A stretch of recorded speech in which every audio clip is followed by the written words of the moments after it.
This is not some hypothetical situation or fairy tale. The Vesuvius supervolcano that erased the city of Pompeii may wake up again and destroy many other towns built near the mountain. And to understand what consequences humanity would face if it wakens this time, it's smart to know what the eruption did 2,000 years ago with the ancient city. So Pompeii was a thriving city in the Roman Empire, located just 5 miles from Vesuvius on the west coast of Italy. It was a resort where the noblest and richest people rested. They walked along cozy streets, lived in beautiful villas, and had fun beside fountains.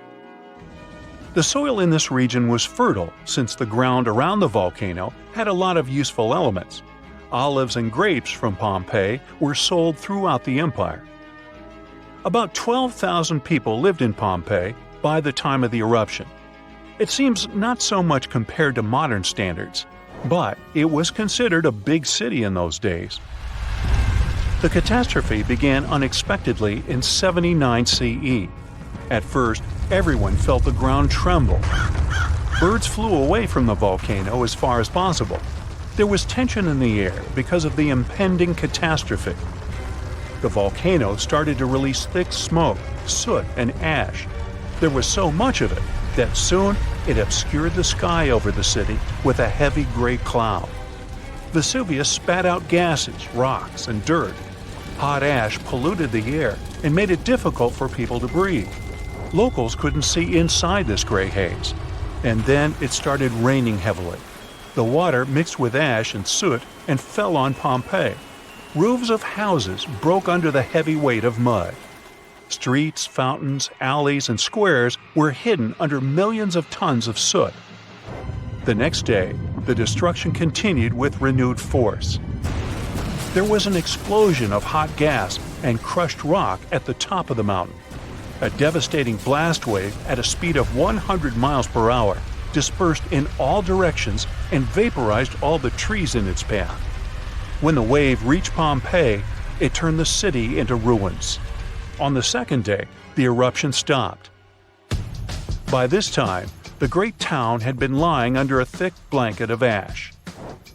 By the way, this type of eruption is called an explosive one. But when lava flows out of a volcano and causes a fire, this is a quiet eruption. The last time Vesuvius erupted was in 1944, but even today, it's still one of the most dangerous volcanoes in the world. But nobody's afraid of it. 3 million people live around the mountain, about 20 miles from the crater. If the volcano wakes up, it could be one of the most enormous cataclysms in the modern world. Pompeii was destroyed almost 2,000 years ago. Since then, science and technology have advanced a lot. We're planning to colonize Mars someday. We've created a metaverse, but so far, we're still powerless before the forces of nature. An erupting supervolcano can destroy nature around it and cause technogenic catastrophes in big cities. The phone lines would be overloaded and people wouldn't be able to call their loved ones or the rescue services. There would be big traffic jams on the roads. Panic would spread throughout the streets. Fires would start because of falling hot soot. All flights would be canceled, and locals would have to hide in airports, supermarkets, and the subway.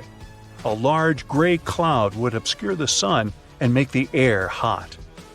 The only thing that can help us in such a situation is a preliminary warning about the upcoming eruption and good preparation. So if the disaster starts while walking on the streets, you should take shelter in a car or building. It's better to buy a dust mask in advance that allows you to breathe freely. If there's no mask, cover your nose and mouth with any cloth. If you stay at home, close all doors and windows so volcanic ash can't get into your apartment or home. These incandescent particles can easily set fire to a carpet or curtains. Put wet towels under the door sills. If you need to go outside for some reason, wear a suit covering your body completely. Don't forget about the protection for your eyes. Put on special glasses that have a dust-proof function, and remember about the mask. If you have a house, you need to disconnect the downpipes from the gutters to avoid clogging the drains. If your house has a rainwater collection system, you need to disconnect the pipes from the tank. Rain with ashes is a hot, dense mess that can easily break the water supply system. Fill the tub and sink to have water for washing and cleaning in case the central water supply is turned off. Set the lowest temperature on the fridge and freezer. Your food will be stored much longer if electricity is shut down in the city. Go to a room without windows above ground level and wait for a message from authorities on the radio or TV. Keep the receiver close to you so you don't miss anything important. The device must have a full charge, a strong body, and a powerful antenna. Here's an excellent option for survival in the ash apocalypse. The eruption is intensifying, and you hear on the radio about the evacuation. At this point, you need to calm down and follow the instructions from rescuers. Collect a bag at home with food, water, and medical supplies. Your emergency kit should include flares, maps, a first aid kit, sleeping bags, flashlights, a fire extinguisher, a portable phone charger, car tools, and a few charged batteries. You should always have a filled gasoline canister if you live near an active volcano. Going to the gas station is not a good idea during the evacuation. You can get into a long traffic jam and spend too much time in it. If you don't have a car, ask your friends for help or pay someone for a ride. It's possible the city administration would organize buses for evacuation. You would find out about it through the radio. In any case, before leaving the house, don't forget to turn off the gas and electrical devices and shut off the valve with the water supply to prevent your home from a gas leak or flooding. So, you're driving a car. The authorities must announce the plans for evacuation. Don't go off the route because some roads can be blocked. Perhaps they will say the eruption is over and you can return home.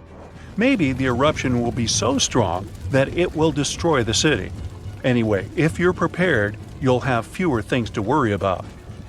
Modern seismic sensors monitor the fluctuations of tectonic plates and the volcano's activity, so the eruption won't be a surprise. Pompeii is far from the only city destroyed by the eruption. In 1785, a similar disaster occurred in the Japanese town of Aogashima. It was located right in the crater of an active volcano, and one day it woke up.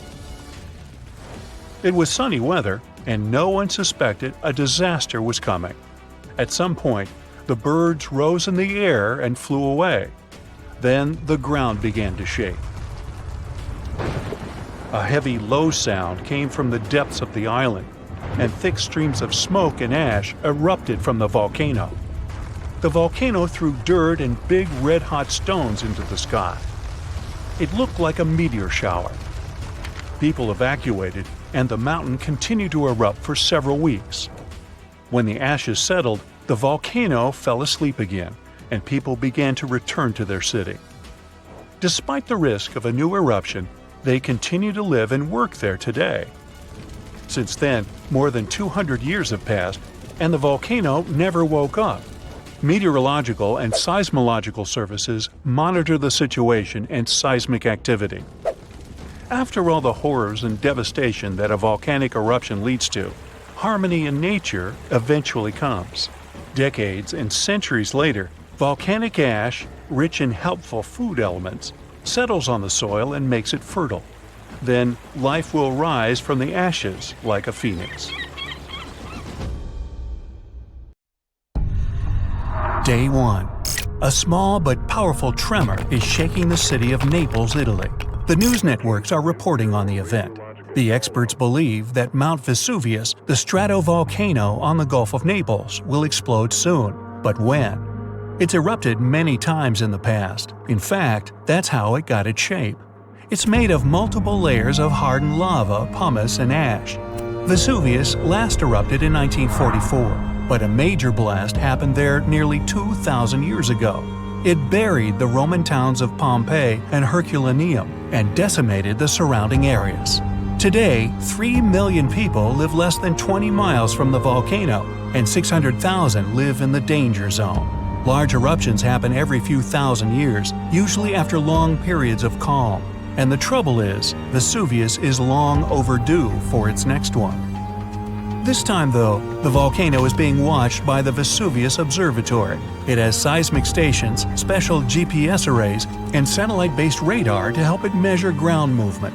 They also have special equipment to test the chemicals found in the gases coming from the volcano. All of this helps the experts work out whether it's about to go off.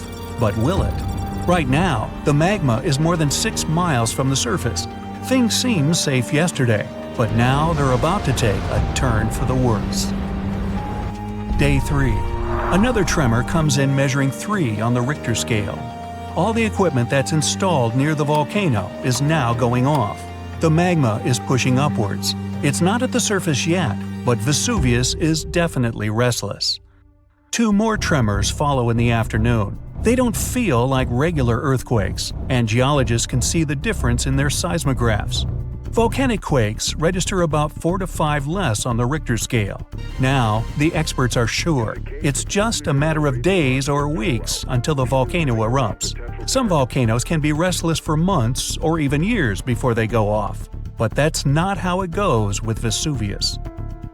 Day 4. The ground starts to crack open, as if a giant creature is trapped in the Earth's crust and is trying to desperately get out for some air. Steam escapes from the little cracks in the soil. Certain areas are hotter than others. If you went there, it would feel like you walked straight into an oven, and it would be hard to breathe. Some sheep got too close to the mountain and passed out. When the farmer found them, he almost collapsed too, not from the heat, but from the gases. Carbon dioxide and hydrogen sulfide are being released into the air.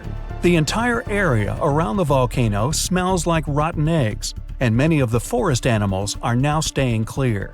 The nearby trees have been absorbing these gases from the soil for days on end now, and they're starting to turn brown. The carbon dioxide levels in the area are skyrocketing, and all the detectors are beeping constantly. Day 6.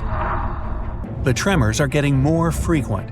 Experts at the Vesuvius Observatory monitoring the volcano say the quakes are coming from the magma that's being pushed upwards. A few hours later, the national emergency alert goes out. Thousands of local people have around 15 days before the volcano erupts, and they need to evacuate their homes. The 600,000 people in the danger zone start to pack their suitcases and leave in cars and trucks. There's chaos everywhere. But in all that disorder, some people are standing still. They look around, trying to understand what's really going on. A few of them are taking photos of their homes. Others are streaming all the confusion on social media. But the senior citizens are just standing outside, looking at their houses one last time. They hope this is all just a false alarm. It's happened before, but who really knows? Day 7. It was a sleepless night. Plenty of the locals have already left. Some good people from other towns drive to the area to help the residents evacuate faster. There's a massive traffic jam, but everyone expected it. This is why the evacuation started early. Ferries, trains, and buses have canceled their services to help the evacuees. They're all working on a tight schedule to make sure everyone gets out safe without any delays. Some people refuse to leave, but their neighbors eventually convince them to go. It will take 7 days to evacuate everyone, and these people will spread out to other areas of the country, not just to the nearby safe regions. Day 10. More than half of the residents have now left the red zone. After the chaos, there's now silence, and it's interrupted by the eerie sounds of the tremors. Animals are being evacuated too.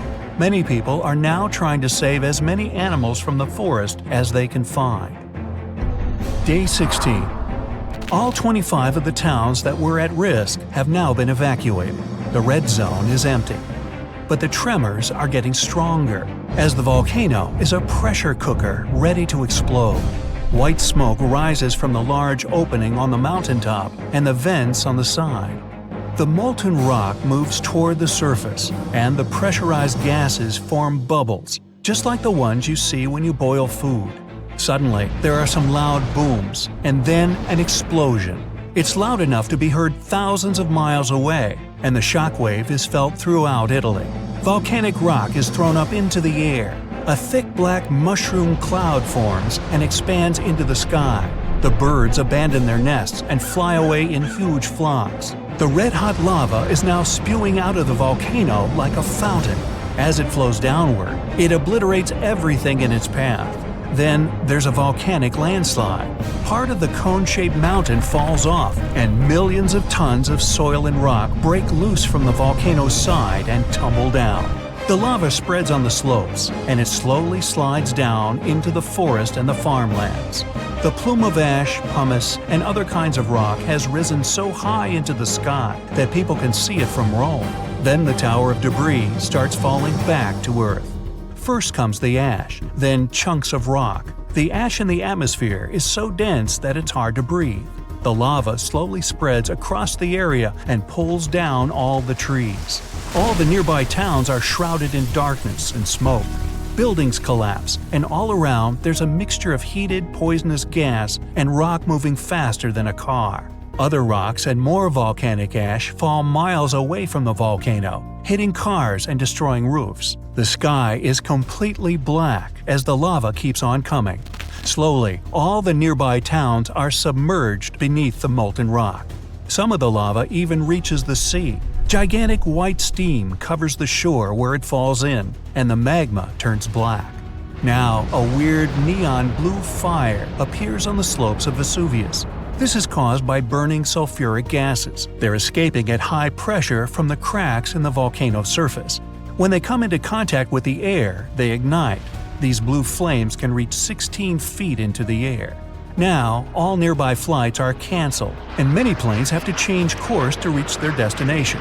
Ever since the national alert, no planes have been allowed to fly over the volcano. The clouds of volcanic ash can damage jet engines and other plane components. The water supply is now contaminated by streams of volcanic ash, and it smells unbelievably bad. In just a short amount of time, all that magma has made entire towns vanish. Only the roofs of taller buildings can be seen. After the big and explosive eruption, there are some smaller and quieter ones. At this stage, nobody knows if the volcano has stopped erupting yet, and absolutely no one can go anywhere near the area. 10 years later. Most parts of the red zone are now hidden under hardened but still warm lava, including the ancient site of Pompeii. Some people have started to forget about what happened. Others have begun their new lives elsewhere, and some don't even want to think about what happened to their old homes. But several of them are counting the days until they can go back. 100 years later. You're walking in what appears to be a wasteland of volcanic ash. You suddenly realize that you're standing on top of your great-grandparents' town. Everything is now submerged under a thick carpet of solidified lava. But below it all, just about everything is still intact, completely frozen in time. In 79 CE, the Vesuvius volcano erupted and burned down two beautiful cities of the Roman Empire, Pompeii and Herculaneum. Many of you have probably heard about this tragic story. However, few people know that in the middle of the 18th century, archaeologists discovered ancient scrolls from that time amongst the ruins of Herculaneum. For any scientist or historian, such a discovery is a treasure trove that offers insights into the thoughts and lives of people from over 2,000 years ago. However, the problem was that 1,800 scrolls were found in very poor condition, singed by the heat of the volcano, coated in ash and soot. They had become hardened black lumps. Brittle as coal, any careless movement could destroy them. Scientists were aware that invaluable knowledge from an ancient Roman library was concealed within, and endeavored to decipher the texts. One method was to cut the scrolls in half and scrape off the thin layers of solid dust and ashes. Then, the researchers created a special machine that could slowly unroll the scrolls. They managed to read a few words, but unfortunately, such methods damaged and even destroyed some of the artifacts. In those instances, archaeologists could only wait for advancements in technology that would allow them to unfold and read the scrolls. And finally, this day has arrived. Artificial intelligence has now enabled researchers to decipher texts written 2,000 years ago, even though the inscriptions on the scrolls were charred and nearly illegible. Initially, scientists scanned the scrolls and created high-resolution digital models. This process allowed specialists to identify the areas where ancient ink had altered the texture and shape of the papyrus fibers. In the regions where ink was applied, the papyrus was slightly thicker and contained a higher level of carbon, the key component of the ink. The researchers developed a machine learning model capable of detecting these subtle details within the papyrus. They uploaded thousands of 3D images of the scrolls to the internet, inviting people to collaborate with AI in decoding the text. During the early stages, the system occasionally made errors, making human assistance essential.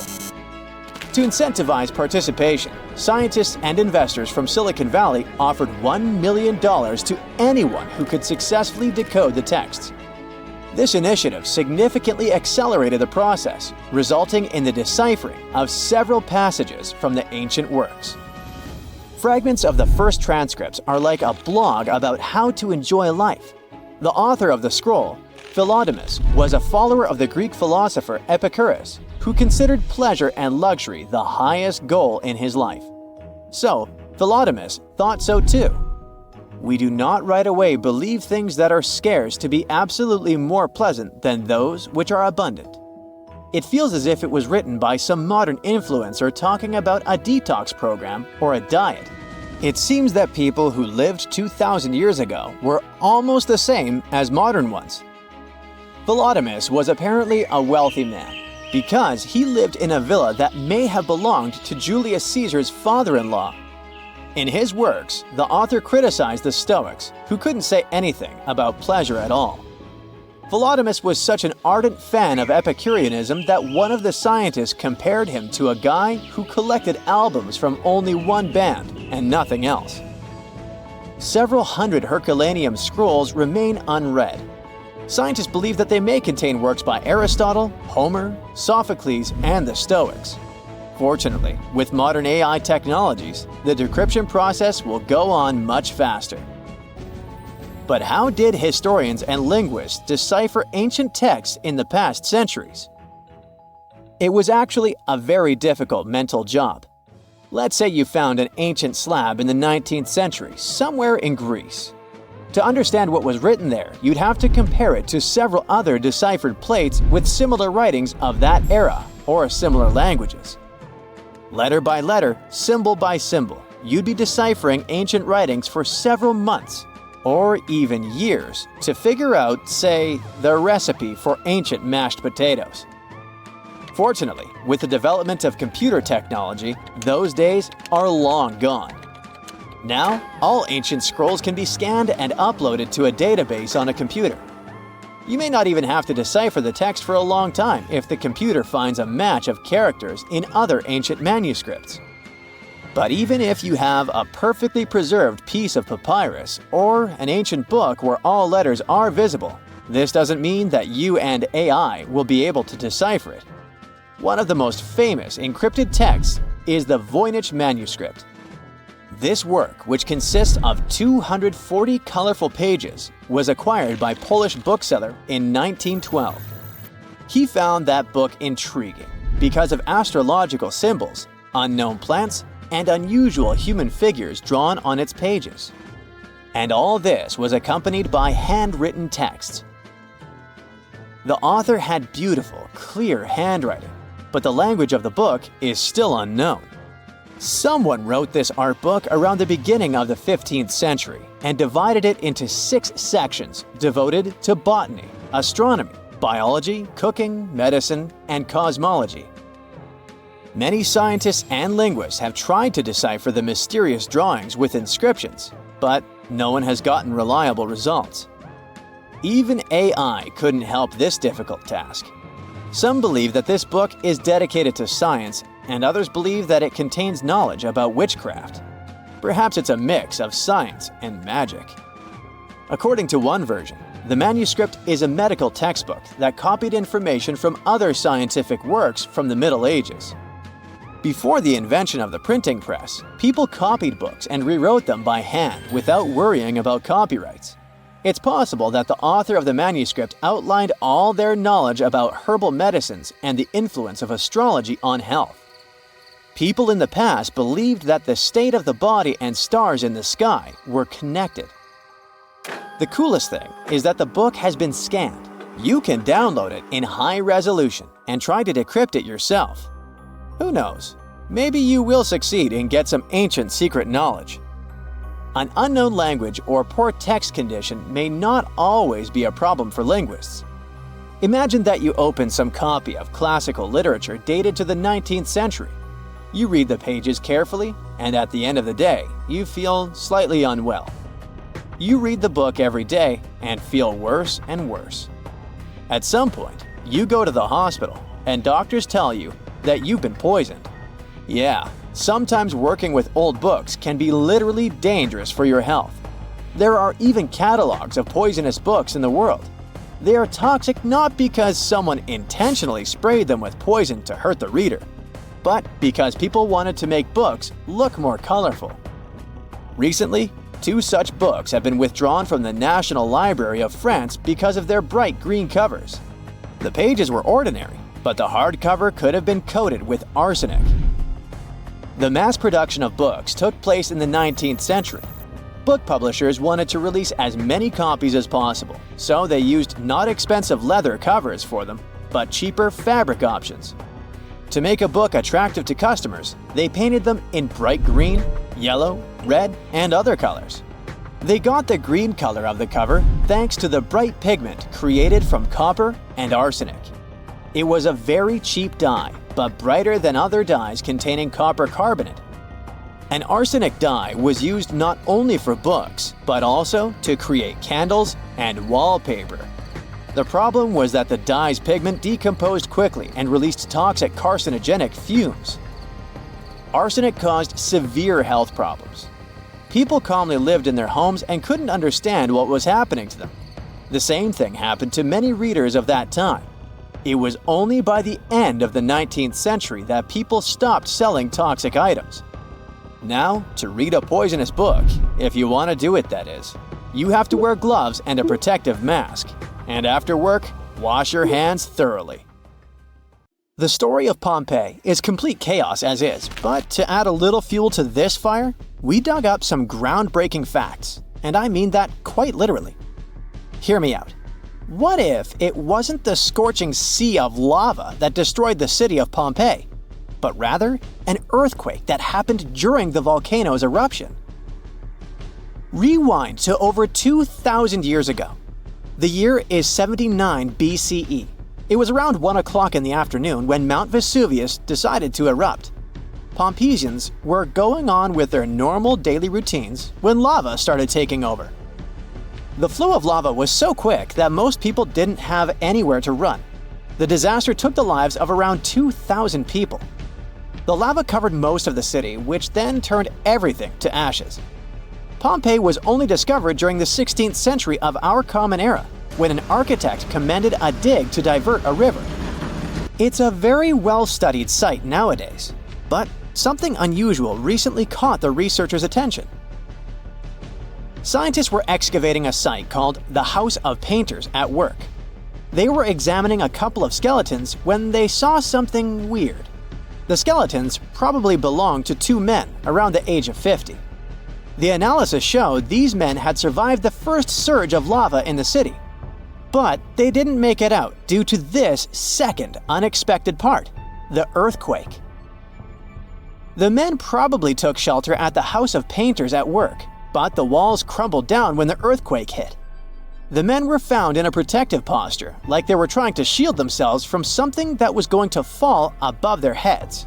Plus, these skeletons were not found under the layer of volcanic ash, but on top of it, proving that they really did survive Vesuvius's sea of lava. It turns out this is not as rare as it seems. A volcanologist explained that the seismic activity during the eruption really made things worse in Pompeii. He said that this seismic chaos probably influenced the desperate choices of a lot of Pompeians in their final moments. this is not the first time the world heard of a possible earthquake in Pompeii. A guy named Pliny the Younger, who escaped the disaster and witnessed the whole thing, beat these scientists to it in his famous letters. Pliny the Younger was a lawyer and an important person back in ancient Rome. He was an eyewitness to the whole Pompeii disaster, and he wrote in one of his letters that the eruption was followed by a trembling of the earth. Researchers do agree that something never added up.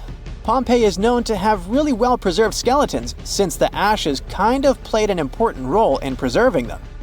But the buildings were in horrible shape, making it hard to reconstruct the entire city as it once was. Pompeii was indeed one of a kind. It was one of the most vibrant and lively cities of the ancient Roman Empire. The city was huge. It could have been home to as many as 30,000 people in its heyday. The House of Fawn, for example, was a clear example of how rich Romans lived their lives in Pompeii. It was a huge house that even had 2 gardens inside, taking up the entire block. They looked like they were made of white marble, but it was actually painted stucco. It was clear to researchers that only aristocrats lived there. Then there was this famous forum. This is where most of the administrative part of the city life happened. It was made up of a lot of different buildings, like the Basilica, a hotspot for political and civil meetings, the Macellum, which was a market, and several temples. If we were visiting this back in the day, we'd see a bunch of men dressed in tunics.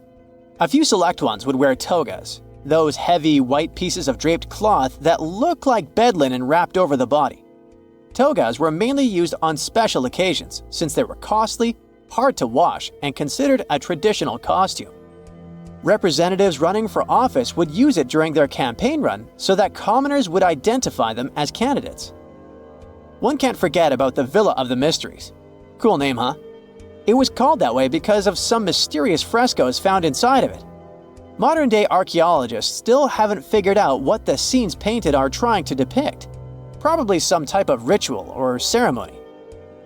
By the way, a villa is simply a large suburban Roman-style house. It's not necessarily a super posh place where the rich and beautiful live. It's usually located on the outskirts of town, near the city's walls. The Villa of the Mysteries one, in particular, was found astoundingly well preserved in modern archaeological excavations.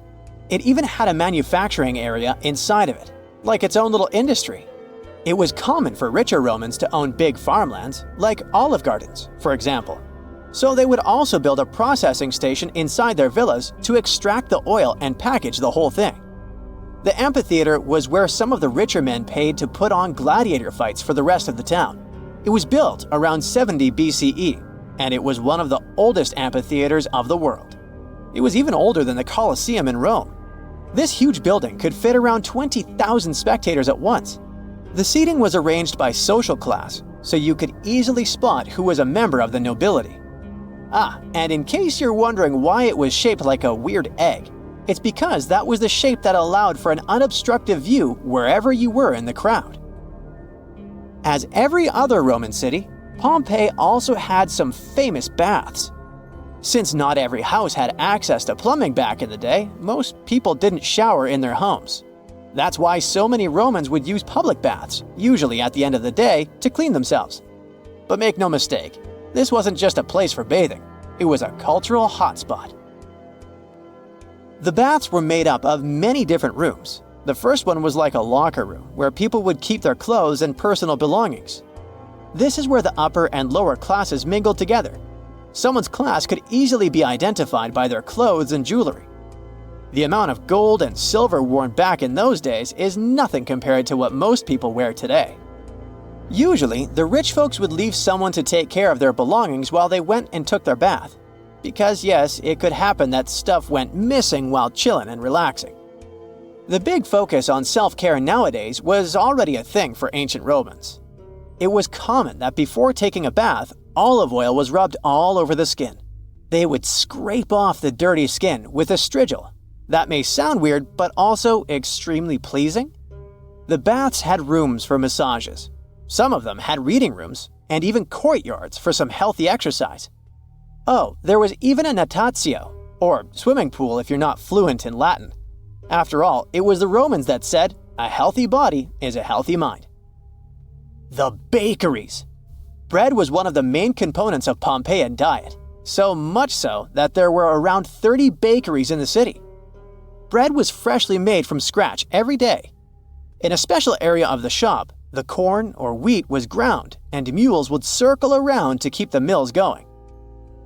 The funny thing about Pompeians is that they like to cover the exterior walls of buildings with paintings, much like graffiti nowadays. Their paintings, usually frescoes, used to depict what daily life was like in the city. Ancient Romans were very outdoorsy people, so coloring their walls seemed like a good option for them. A lot of houses had frescoes inside of them too, to make up for the lack of windows. The paintings gave the house owners the illusion of more space if the painting was of, let's say, a garden, for example. The last time this volcano erupted was about 500 years ago, but recently, small tremors have grown really frequent, to such an extent that scientists have been recording more than 1,000 a month. I'm talking about the Campi Flegrei supervolcano in Italy.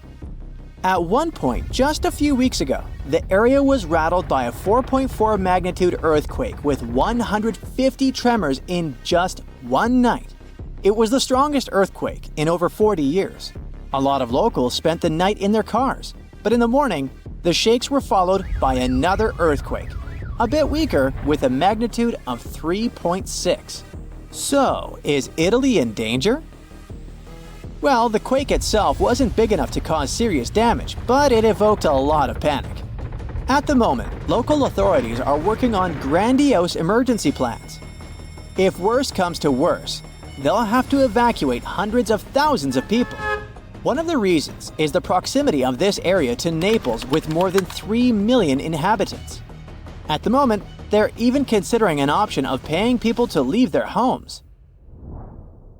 Right now, schools remain closed in the Campi Flegrei area. The authorities are allocating more than 500 million euros to ensure the safety of buildings and constructions in the area. A yellow alert is still in place in the region where 80,000 people live. There's the so-called red zone, which is the most dangerous area. There are 1,250 houses in this red zone, and all of them will be at high seismic risk if an eruption begins. Plus, more than twice as many will be at medium risk.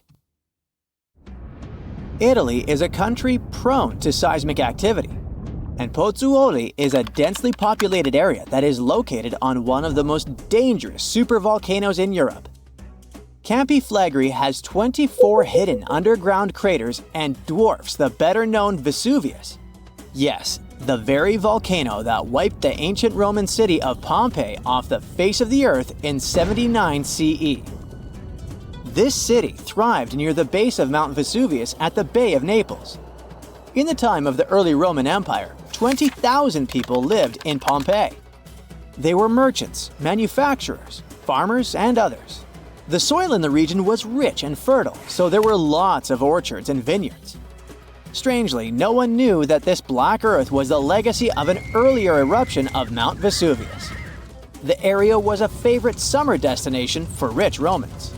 Sadly, at noon on August 24, 79 CE, all this prosperity came to an end. The peak of Mount Vesuvius exploded, sending a 10-mile-high mushroom cloud of ash and pumice into the stratosphere. For the next 12 hours, the eruption was wreaking havoc on the city. Volcanic ash and a hail of pumice stones, some of which were 3 inches in diameter, showered Pompeii. It forced the city's occupants to flee in terror. Around 2,000 people holed up in stone structures and cellars, paralyzed by fear. They hoped to wait out the eruption. Who knows? Maybe if they had decided to leave the city immediately after the beginning of the eruption, they would have had some chances to survive. A westerly wind protected the city from the first stages of the eruption. But soon, a giant cloud of hot ash and gas rushed down the western slope of Vesuvius. It engulfed the city, burning everything in its way. This disastrous cloud was followed by a flood of volcanic mud and rock, which completely buried the city. As if the volcano was making sure no one would survive, a cloud of toxic gas poured onto the city, finishing the lives of a few survivors on August 25th. A flow of rock and ash followed. It collapsed roofs and walls and turned the city into a giant cemetery. When a supervolcano erupts, the consequences are usually catastrophic. Supervolcanoes have at least once had an eruption with a volcanic explosivity index of 8, which is the largest recorded number on the index. Supervolcanoes are often extremely large, with no cone at all. That's because they're typically the remains of gigantic magma chambers that once flared up, leaving behind a caldera. They're usually located over hotspots and appear when huge volumes of magma are trying to escape from deep underground. Eventually, they burst through Earth's surface. Sometimes, all this magma gets stuck, unable to break through the planet's crust. And then, massive pools of pressurized magma gather at a depth of several miles. The pressure keeps growing because more and more magma is trying to get to the surface. At one point, a super eruption goes off. The most recent super eruption happened in New Zealand. Well, when I say recent, I meant around 26,500 years ago. That's when a supervolcano beneath the surface of Lake Taupo spewed into the air more than 300 cubic miles of ash and pumice. Imagine 500,000 Great Pyramids of Giza flying up into the air at the same time. That's how incredibly powerful that eruption was. But the most exciting and confusing thing about the eruption was that the Taupo volcano didn't simply go off like many others. At first, everything was going as usual. Tons and tons of pressurized magma had built up under the surface, and the pressure was getting higher and higher. But after the rock cracked and the first portion of lava rushed out of the crater, something went wrong, and the supervolcano took a break. Only several months later, the disastrous eruption shook the ground. Thousands of tons of lava, rocks, and ash flew high into the atmosphere. The unusual pattern of Taupo still confuses scientists. The Indonesian eruption at Toba caldera 75,000 years ago was the largest eruption in the last 2 million years. Experts estimate that the eruption could have released hundreds of thousands of tons of sulfuric acid, which might have even caused a several-degree cooling of the planet's surface. But nowadays, the impact is hard to detect because of glaciers that covered the ground afterward. There are also several so-called supervolcanoes that haven't lived up to this name yet because they've never produced any super eruptions. For example, in 1883, Indonesian volcano Krakatoa went off. The power of the eruption tore the volcano's walls open, and cold seawater rushed into its molten insides. The difference in temperatures made the volcano blow up with a deafening boom. It was clearly heard 3,000 miles away in Australia. It earned the blast the title of the loudest sound in history. But even though the consequences of this event were truly catastrophic, it still turned out not powerful enough to be called a super eruption. It only had a volcanic explosivity index of 6. Then, there's also Mauna Loa. It's a shield volcano, which means it won't produce explosive eruptions, but its sheer size makes this monster of a volcano extremely dangerous. At the moment, the volcano seems to be at peace with its surroundings. Research equipment doesn't show any signs of activity on Mauna Loa, but if Mauna Loa did suddenly erupt, lava flows could reach the ocean and the most populated and touristy places like Captain Cook very fast, in a matter of hours. The last time the volcano erupted, lava got as far as the outskirts of Hilo on the other side of the island. That's where the University of Hawaii is located. Luckily, people had a few weeks' warning to get ready for the disaster. Over its recorded history, Mauna Loa has been erupting pretty regularly, almost every 6 years. On the bright side, big island volcanoes including Mauna Loa aren't really very volatile. That's because they're shield volcanoes. These volcanoes got such a name because they aren't really very high and resemble a warrior's shield placed flat on the ground. Shield volcanoes are formed by very fluid lava. It travels way farther and forms much thinner flows than the lava erupted from a stratovolcano, which is conically shaped and tall, like the infamous Krakatoa in Indonesia. So, if Mauna Loa erupts, there probably won't be ash clouds or tons of debris. The most dangerous thing will be lava. Since Mauna Loa is a shield volcano, its lava is extremely fluid and voluminous, which allows it to flow far and fast.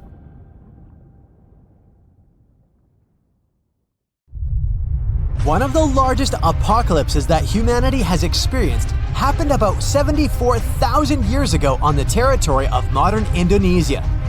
It was an eruption of a supervolcano on Mount Toba. It was also the biggest eruption on Earth over the last 2 million years. Even the tragedy of Pompeii, when the volcano Vesuvius destroyed the entire city, was not so large scale. At the time of the Toba eruption, humanity was as close to extinction as ever. And the problem wasn't in the volcano itself, but in the consequences that came after. Some studies suggest that 3,000 to 10,000 people could survive the period after the eruption. During the disaster, Toba released millions of tons of volcanic ash and soot. This cloud spread across the sky, blocking the sun in India, Indonesia, and over the Indian Ocean. Some scientists claimed the world had been plunged into volcanic winter for several decades. Take a look out the window in cloudy weather. Do you see how gray clouds cover the sky? But still, clouds let the sunlight pass through. It was much worse during the Toba eruption since sulfur dioxide in the volcanic ash reflected sunlight. Dust and ashes didn't settle for a long time. Perhaps they flew all over the planet, destroying many living things. A lot of plants couldn't survive because of the lack of sunlight. Also, Earth's temperature dropped by several degrees, which led to new disasters. In today's modern world, the temperature doesn't affect residents of our cities that much. But for nature, even minor changes may entail catastrophic consequences. For example, plants and insects can live at the same temperature for thousands of years, but a sharp cold snap destroys them. This leads to the fact that almost all animals don't get enough food to feed their offspring. The population of all creatures in the wild is dropping. The ancient people of that time survived by hunting herbivores and gathering berries, fruits, and mushrooms. But the eruption destroyed almost all of it. Also, a lack of light caused a lack of vitamin D. As a result, people were starving and they also were pretty depressed. However, some scientists think that many people survived this period quite easily, especially those who lived on the coast of South Africa. The ocean received the most minor damage from the disaster. The tribes who lived near the water caught a lot of fish. Both versions haven't yet been proven. Scientists still try to build an accurate picture of human development after this volcanic apocalypse. About 50,000 years after the Toba eruption, when the sun had finally passed through the gray clouds and the ash settled on the ground, nature and people began to restore the previous balance. But the warm times quickly didn't start as the Ice Age had already begun, and this problem was much more severe, as it lasted for thousands of years. Decreased solar activity and planet orbit changes led to strong temperature drops. Eternal cold covered almost the entire globe, forcing all living beings to migrate and struggle for survival. Such powerful animals as mammoths and saber-toothed tigers couldn't survive the Ice Age. But Homo sapiens were able to adapt to their new weather conditions. People hid in caves, made fires, and improved their hunting skills. Therefore, in a sense, the Ice Age made humanity stronger. In the modern world, such weather can cause significant problems for the global economy and create financial crises worldwide. The last period similar to the Ice Age happened at the beginning of the 19th century. Mount Tambora in Indonesia exploded and released millions of tons of pumice, soot, and volcanic ash into the sky. People who lived on a volcanic island got the most severe damage in the first few minutes, but then the eruption's consequences began to reach the whole world. Volcanic ash again blocked sunlight and led to one of the coldest years in North America and Eurasia. This year, 1816, is better known in history as the year without summer. The ash cloud increased humidity and lowered the temperature in many areas. In the summer of 1816 in Central and Western Europe and North America, a humid climate and cold destroyed the harvest. Prices for goods rose and poor people lost access to food. Logistics and transport also suffered. People used horses to move around at that time, and since oats became expensive, many couldn't afford to keep these animals. Many believe these circumstances inspired the inventor Carl Dreis to create the world's first bicycle. Also, there's a theory that the Tambora eruption helped invent Frankenstein. Several writers, including Byron and Shelley, gathered in a villa in Switzerland where they began to write fantastic novels. Bad weather and rain outside the window inspired Mary Shelley to write a story about Dr. Frankenstein and his monster. Even now, this volcano is active, but it's not going to wake up anymore. But if it happens again, will we be ready this time? Most likely, there will be fewer consequences since we have technologies, big incubators, and greenhouses where we grow livestock, vegetables, and fruits. Of course, winter will provoke a crisis all year round, but we can easily survive it. In the 1930s, another disaster occurred, but this time it was caused not only by nature, but also by people. At that time, many countries were heavily dependent on crops. Vast territories were sown with them. People were engaged in excessive farming. Therefore, when a severe drought began, the soil was quickly depleted. The ground ran out of nutrients necessary for the growth of wheat and corn. This led to the fact that the top layer of soil was turned into tiny dust. Then, west-easterly winds hit such states as Colorado, Nebraska, Texas, and Oklahoma. They rose the dust into the air and formed thick clouds. This period is considered the most challenging time of the Great Depression. It's the Dust Bowl.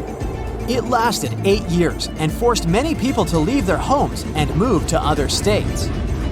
Dust storms got so strong that they blocked the sun in Washington, D.C. Whole cities were covered with rain from sand, which caused problems with breathing. Even the captains of ships sailing in the Atlantic Ocean reported polluted air. Powerful earthquakes, supervolcano eruptions, floods, fires, and hurricanes swept whole species of animals off the planet. But a human has always survived in the most challenging conditions, so don't worry about the next global catastrophe. People will handle it. We hope so. But what if some global catastrophe happens? For example, a huge meteorite falls or the atmosphere gets poisoned. In this case, it'd be best to find a remote island or fly to the moon. The main thing is to have the opportunity to return. After all, sooner or later, the apocalypse ends and Earth will be as good as new. Probably. Another option is to live in an underground bunker with large reserves of food and oxygen. About 8 billion people are living in the world. For humanity to prosper again after the apocalypse and restore its population, 1 to 500 people will be enough. There have been cases in world history when small tribes numbering a few hundred people have lived for centuries and even millennia. However, to do this, you'd have to leave megacities. Big towns only import food. They're heavily dependent on farm fields and crops. During some global catastrophe, no one would give food to the cities. Hunger would lead to complete chaos.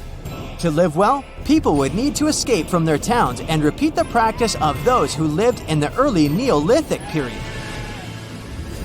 It was about 12,000 years ago, just after the end of the last ice age. People at that time lived separately in small villages. The population of each of them was from a couple of hundred to 1,000 people. They lived independently, provided food, and made big families. In fact, it's not such a bad option after the apocalypse to grow vegetables on a small farm, eat healthy food, and enjoy nature. Seen a good horror movie lately? If you're a fan of those, then you can appreciate a good plot. But what if I told you that Mother Nature is the best scriptwriter ever? Ancient disasters were scarier than any horror movie today. From tsunamis to volcanic eruptions, you'll be shocked by the scale of these events. One natural disaster you definitely don't want to experience is a tsunami. Those gigantic walls of water sweep across the coast and take out everything in their way. And it's nothing new for our planet. Scientists were able to piece together a timeline based on evidence that major tsunamis left. In northern Chile, a large boulder sits high above the Pacific Ocean. Behind it, a desert as far as the eye can see. This 44-ton stone obviously doesn't belong here. It's the result of an ancient tsunami. Waves as high as a 6-story building carried boulders like pebbles. Researchers estimate this happened in 1420. But how can they possibly know this? In the 15th century, there were no written records in the region. Time for some detective work. Archaeologists discovered that around the same time, there was a tsunami in Japan, on the other side of the Pacific Ocean. The ground shook off the coast of Chile. That's how the tsunami was created. Then the wave traveled nearly 2/5 of the Earth's circumference. That's one tireless tsunami. But this wasn't a one-time event. Evidence suggests that a similar event happened 3,800 years ago. Ancient people abandoned their coastal villages around this time. They were moving inland. How did they know it was time to go? There's evidence of erosion due to strong currents, telltale signs of an ancient tsunami. As you know from school textbooks, oxygen is 21% of the air we breathe, but it wasn't always a part of Earth's atmosphere. Oxygen was missing during the first half of our planet's lifespan. Carbon dioxide and methane were the name of the game back then. CO2 is what makes our drinks fizz, but isn't the other gas dangerous? Yes, because you can't smell methane, and that's the reason there was no life on Earth billions of years ago. So how did we get from methane to oxygen? In come the cyanobacteria. This group of microbes started to evolve some 2.7 billion years ago. These tiny microbes mastered photosynthesis, converting sunlight into energy. And the byproduct of this process was, you've guessed it, oxygen.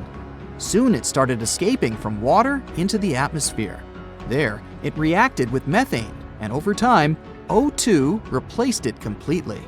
Scientists named this process the Great Oxidation Event. But how could it be bad? After all, we're alive thanks to it. All that oxygen acted as a poison for anaerobic organisms.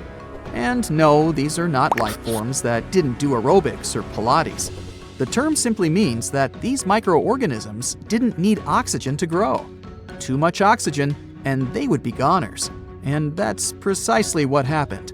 Scientists spoke of an oxygen overshoot that changed Earth's atmosphere for good. The disappearance of most anaerobic organisms was an early example of an extinction event.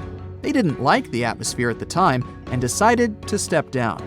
But look on the bright side. They made room for oxygen-loving humans to enter the picture.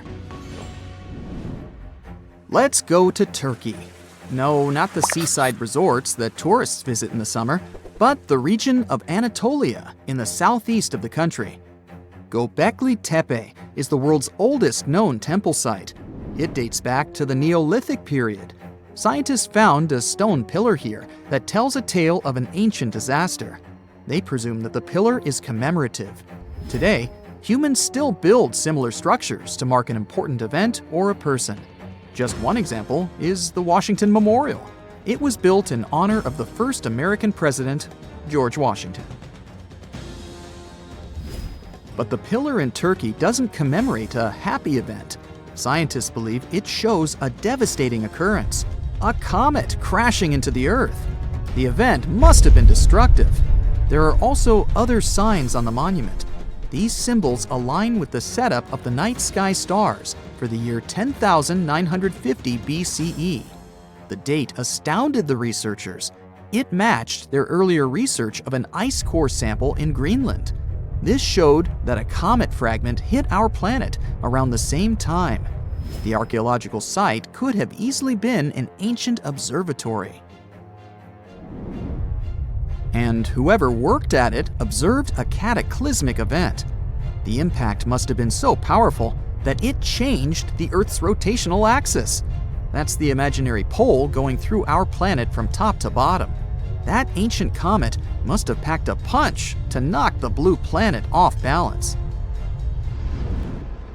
Have you heard of the city of el-Hammam in the valley of the Jordan River? The reason why your answer is probably no is that the city doesn't exist today. It completely disappeared around the year 1650 BCE. It was one of the three major cities in this part of the Middle East. Together, these three cities had a population bigger than Palm Springs today. At the time, el-Hammam was a metropolis. It even had high-rises, 5-story buildings constructed using mud bricks. But archaeologists found strange markings on them. The bricks melted as they were exposed to high temperatures. Yes, sound the fire alarm. Some sort of disaster had caused a major fire. Archaeological finds pointed to a suspect for such damage: a rock from space. So, where was the crater? This comet, or an asteroid, never made it to the ground. It was traveling at high speed, so it disintegrated before hitting the ground. Such an event is called an airburst. The largest witnessed meteor airburst happened over Tunguska in the north of Asia in 1908.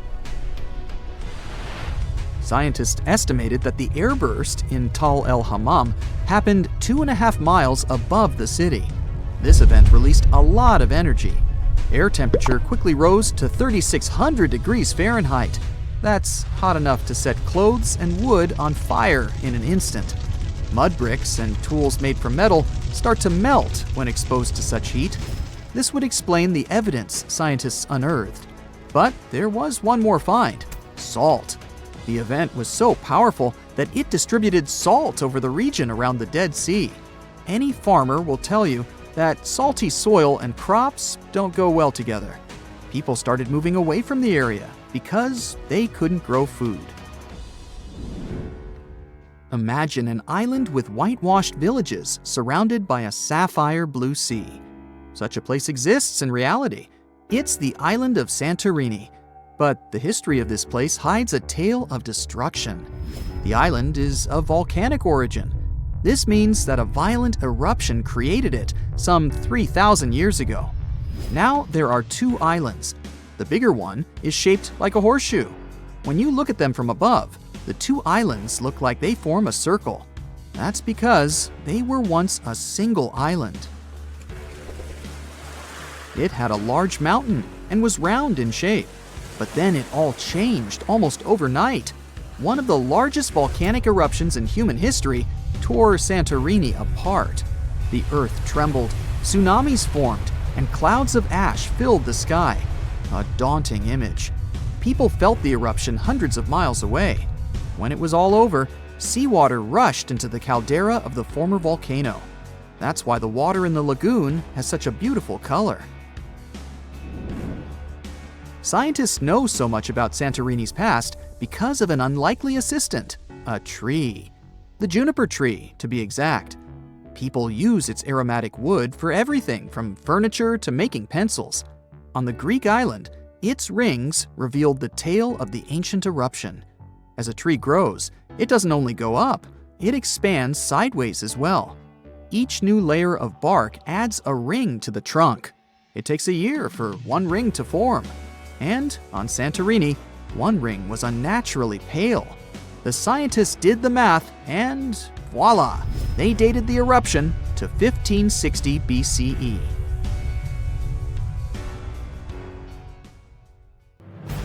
When you think of a volcano, what's the first thing that comes to mind?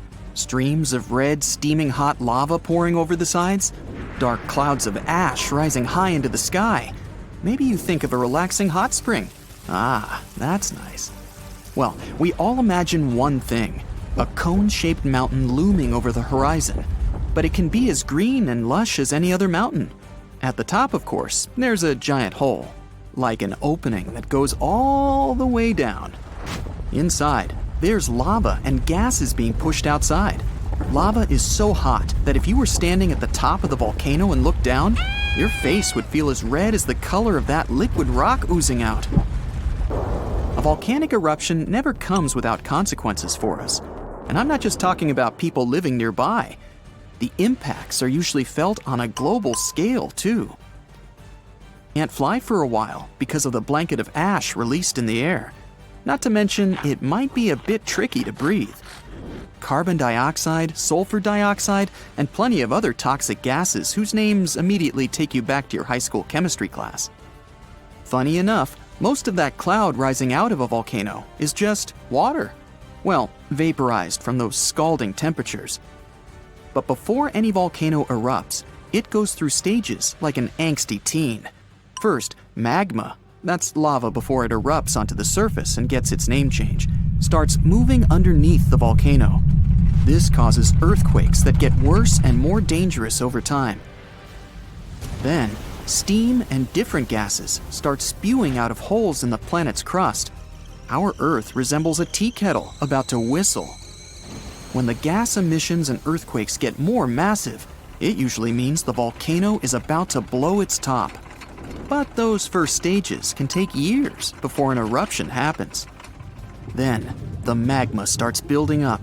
With more and more pressure, it's planning to make its great escape. It's hard to notice this happening if you don't have the proper equipment. Good thing scientists do, and they've got us covered. The volcano becomes more active by the minute. Ash starts coming out and spreading in the air, creating ominous clouds that turn day to night. With the magma building up, an eruption is imminent. Then, boom! The surface gives in under the pressure below. The magma makes its exit. It's now lava, spewing out the top and flowing down the sides of the mountain.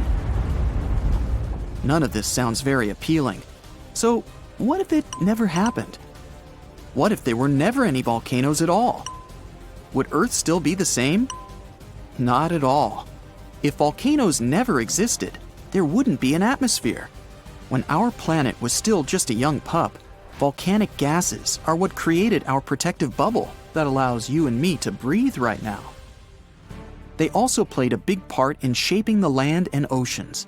4 billion years ago, Earth was still forming. It didn't look anything like the pale blue dot we know today. It was red hot, and the water was trapped under the crust. It wasn't until the surface started to cool down and solidify that the water was finally able to escape. Volcanoes acted sort of like a tear in the fabric of our planet. Water vapor would condense in the atmosphere and then fall back down as rain. It rained for so long that the third planet from the sun started turning into the blue ball we're more familiar with. In fact, there's even a theory that all the water on Earth came from volcanoes. And without water, of course, life wouldn't have been able to form. Land formation went through a similar process. You see, our planet was a pretty rough place to be when it was forming.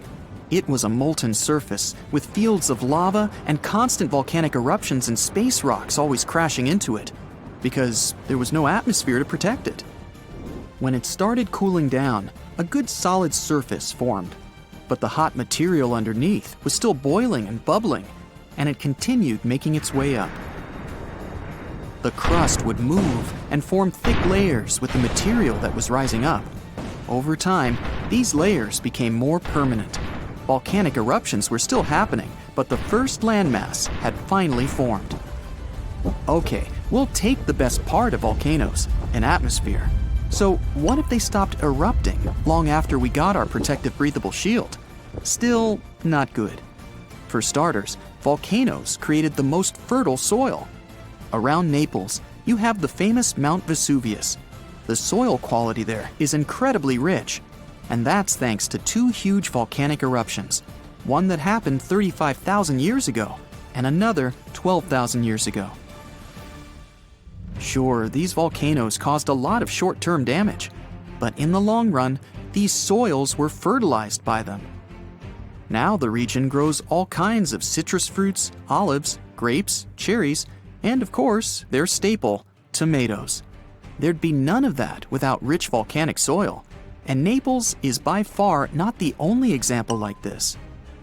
Bacteria, the first living organisms, lived in hot water. scientists have discovered fossilized microorganisms older than 4 billion years. They thrived in hydrothermal vents. Those are fissures on the sea floor, and they're usually near volcanically active places. This means that without volcanoes, we wouldn't have land, water, or even the first life forms that, as the theory goes, would eventually evolve into all the creatures we have today. Could life have still developed on Earth without these explosive mountains? Doubtful. Okay, fair enough. We want our atmosphere and life. So let's say volcanoes stopped erupting today, after we already have all these benefits. Well, we're sort of already there, based on this story. At the start, there was only one continent, Pangaea. It was a supercontinent surrounded by one massive continuous superocean. Volcanic activity by this time had finally calmed down, and this meant all that energy would gather below the Earth's crust. Here's a little diagram. First, we have the Earth's inner core. Then there's the outer core. Next up, we have our convection currents. Magma is next in line. After that, the oceanic crust. And at the very top, we have our ocean and our continental crust. The reason Pangaea eventually broke up into the separate continents we have today is because of plate tectonics. It's not like the crust is all one solid piece. It's broken up into big chunks, or plates, that are always moving. And it's all still moving today.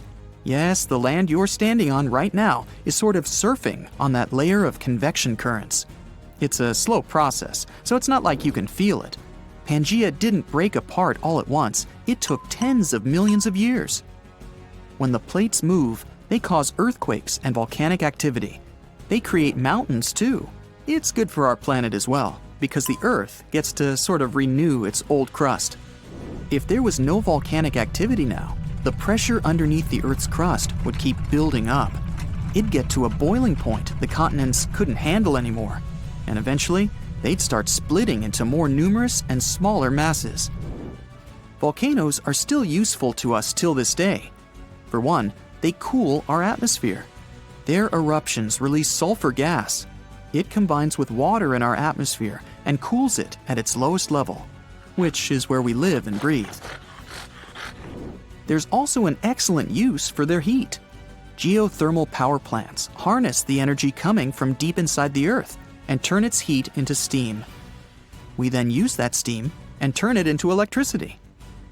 This is the case for our friends in New Zealand and Iceland, since they live in places with high underground temperatures. Volcanic material can also be made into blocks for building stuff. It can be grounded down to make cement too. If we want, we can even search volcanoes for precious minerals like gold, copper, and sulfur. And who can forget about hot springs? Tourism to places like Yellowstone and Iceland wouldn't be the same without them. And who doesn't love a nice steamy dip in the ones safe for swimming? Oh yeah. In the end, volcanoes aren't so bad after all. Our beautiful Earth wouldn't be what it is without them. If there were cataclysms on Earth every 5 minutes, living conditions on our planet would be almost the same as 4.5 billion years ago. Back then, seas and oceans boiled, lightning struck everywhere, tectonic plates changed their shape, lava flowed from volcanoes, and worse, no internet.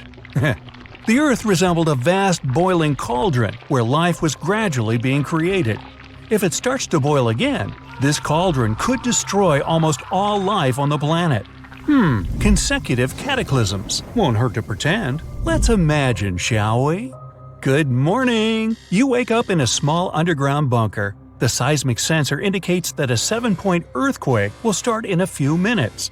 You pack a huge waterproof backpack and go upstairs. The underground bunker is protected from seismic activity. It moves with the ground, so you're safe here. But you need to leave the shelter because supplies are low. Also, yesterday, you picked up a radio signal telling all survivors to go south immediately. The coordinates they gave aren't far from your location. You have to hurry though before the landscape changes again. You open the hatch and find yourself in the middle of the desert. The sun is almost invisible beyond the gray sky. The ground is shaking, but you're not afraid. There are no houses or buildings, nothing to fall on you.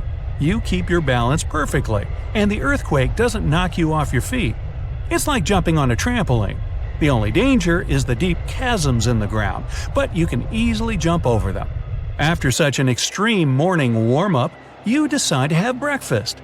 You take a tin can out of your backpack. You have a few minutes before the next disaster, so you eat and remember how your great-grandfather told you how all this started. Before all of this, the planet was divided into territories called countries. Millions of people lived in them, and then something terrible happened. The tectonic plates started to move, and the air temperature and atmospheric pressure began to rapidly change. In one day, earthquakes destroyed entire cities. Tsunamis and floods washed away the remaining ruins. Volcanic ash blocked the passage of sunlight. Forest fires destroyed almost all vegetation, and eruptions poisoned the air. Only a few people managed to adapt to such harsh conditions, and you are a lucky duck to be one of them. As you finish your breakfast, you're distracted by another ground tremor. Time to move on. Many people travel around the world alone, as they consider it a safer way of life. Some people form small communes, but no one ever stays in one place for too long. Your whole life is in motion, but you don't panic. One of the main rules during natural disasters is to remain calm, so all survivors have steel nerves and excellent physical training. You run a few miles south and suddenly smell something strange. You put on a gas mask. The earthquake has created a limnic eruption. Natural carbon dioxide is released from the ground to the surface. You feel comfortable in a gas mask, but can't run fast while wearing it. Far up ahead, you see a green forest, a rare place that was not affected by fires. You take off the gas mask and go to the tree to take shelter in the shade from the scorching sun. This green area is rich in vegetation. Colorful flowers, strawberries, and many other berries grow here. But you're concerned. Such fertile land comes from being near volcanoes. It spews underground magma rich in vitamins and minerals, so vegetation grows. You can see a high mountain in the distance. This is the volcano. An underground push occurs again and provokes an eruption. You gather strawberries and run away from this place as far as possible. Lava pours from the volcano's mouth and makes a fire in the forest. You unhook a folding scooter with a motor from your backpack and drive away from the fiery mountain as fast as you can. The sky is covered with volcanic ash, but this is not for long. A strong wind grows with each passing second. You realize a hurricane is moving in your direction. You take out a small shovel and dig a hole in the ground. The soil is dry, but you have enough strength to dig a small ravine in a couple of minutes. You dive into the shelter and cover yourself with a protective tent. The hurricane blows the volcanic ash in different directions, and the air becomes clear again. But the fire doesn't stop. The wind spreads through the forest. You get out of the ravine and put on the gas mask again. There's a lot of smoke around, and it's unbearably hot. You know the hurricane couldn't just appear without any reason. Hurricanes are formed when warm, moist air collides with the sea surface and rises to the sky, so there's water nearby. Great, because you're thirsty and want to cool down. A loud sound erupts behind you. You turn around. A massive wave of water approaches the fire. Without panic, you take your life jacket out of your backpack, remove your gas mask, and put on a diving mask and fins. The wave blows you off your feet, but you don't drown. Over the years of survival, you have learned to swim very well. You grab a passing tree and wait patiently for the flood to be replaced by another natural disaster. For 5 minutes, you sail under a black, stormy sky that sparkles with lightning. Despite the waves, you try to row south. It's getting pretty cold. You finally see the shore, but this is not a land, but ice. A strong wind brought a cold cyclone, which caused a fast temperature change. It's like you're in Antarctica. Snow and blizzards are all around. It's freezing, but you take out a thin space blanket made from foil and walk slowly south. Under your clothes, you put crumpled paper, bubble wrap, pieces of cotton. All this also helps to warm your body.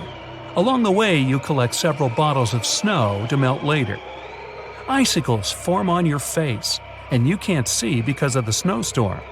Suddenly, the snow begins to squish under your feet. The ice melts and turns into water. A hot stream of air blows into your face. You find yourself on hard, dry ground, looking up at the sky, then at your watch. 5 minutes pass, and the sky is again covered with black clouds. You take a metal plate out of your backpack and cover your head with it. A few seconds later, you are hit by heavy rain and hail. Giant balls of ice knock on the metal shield, but you go calmly and even with a smile on your face. The ground becomes wet and loose from icy rocks. When the hail ends, you pull out all the heat-insulating materials from under your clothes and hide them in your backpack. Then you lay out a few long spokes of steel. The spokes are wrapped with copper wire. You connect the spokes to each other, making one long antenna. You stick it in the ground and run away. After the hail from the rain clouds, lightning strikes the ground. More precisely, it hits the lightning rod you've just built. You wait for the storm to end, then take the lightning rod apart and return it to your backpack. An intense heat begins. You drink some melted snow and break your way through the desert. The earth trembles, and your adventure begins again. Earthquakes, carbon dioxide, fires, floods, snowfall, tsunamis, lightning, and again and again and again. With the help of a compass, you continue your journey and reach your goal a few months later. You see a long antenna sticking out of the ground. This is a place mark for entering an underground city. The city is built from dozens of massive bunkers connected to each other by tunnels. The city walls don't allow radiation to pass through, and they don't bend from daily earthquakes. People learn to extract energy from the ground. The Earth's core gives heat. This heat boils water, then steam is formed, and electricity is created at special stations. People get water from underground lakes and rivers. Instead of the sun, ultraviolet lamps are installed everywhere, which provide people and plants with necessary light. Natural disasters happen on Earth every 5 minutes, but humanity still has a lot of space underground. You're hiking in the wilderness, looking for a safe spot to set up camp. All you can hear are leaves and branches crackling under your footsteps. Some squirrels are running up a tree over there, but suddenly, something unexpected happens. You notice something weird in the distance in between the trees. It kind of looks like a concrete structure of some kind. Weird. At this point, you're at least 20 miles deep into the woods, and there are no nearby towns or villages, as far as you know. So you decide to go off the trail with your friends to get a closer look. But as you get nearer, you realize that it's leading to nowhere. What's it doing here in the middle of literally nowhere? And it doesn't even lead to anything. You put on your Sherlock Holmes cap and investigate. So, maybe there used to be an old house or mansion here that collapsed over the years, and the only thing left is a staircase? But, weirdly enough, after circling the bizarre structure, you realize there's no trace of any ruins or even foundations. It's like someone just sliced a staircase off their house, cake style, and plopped it here for no reason. Okay?